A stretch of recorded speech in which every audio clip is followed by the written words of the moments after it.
justement, on a une femme qui occupe tout l'espace central, toute la hauteur du tableau, et c'est cette fameuse mode longiligne, c'est-à-dire qu'on a... Comment rendre visible ce qu'ils ne peuvent voir?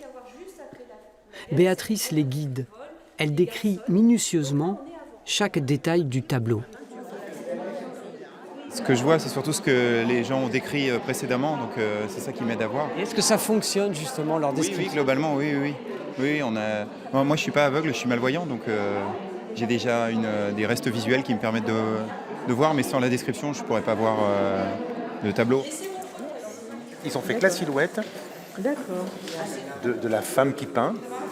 Et là, tu as comme un miroir, l'autre femme qui est peinte. On a enfin accès au moins aux formes, parce que entre la description, ce qu'on s'imagine et la réalité, il y a souvent un monde, enfin c'est très loin une chose de l'autre. Et là, vraiment, ces planches nous permettent de vraiment avoir... Par exemple, je ne m'imaginais pas que le chevalet était aussi grand.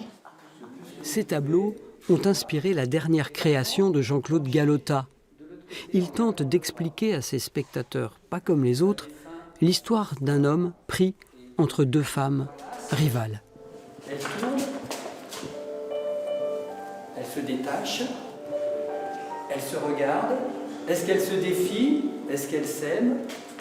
Comment raconter la danse? C'est une expérience. Comme il m'écoute, du coup ça me booste et du coup j'invente à mesure.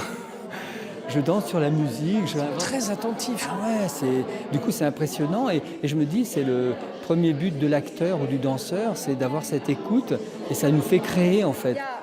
Comme un trio, d'après Françoise Sagan, sera dansé en décembre à la MC2. Alors j'ai vu ses gestes, tout à fait. Son visage non, mais ses gestes je vois. Et c'est l'essentiel pour un danseur. Non, c'est magnifique. Depuis 20 ans, le musée de Grenoble s'est doté de nombreux outils pour le public malvoyant, une référence en France.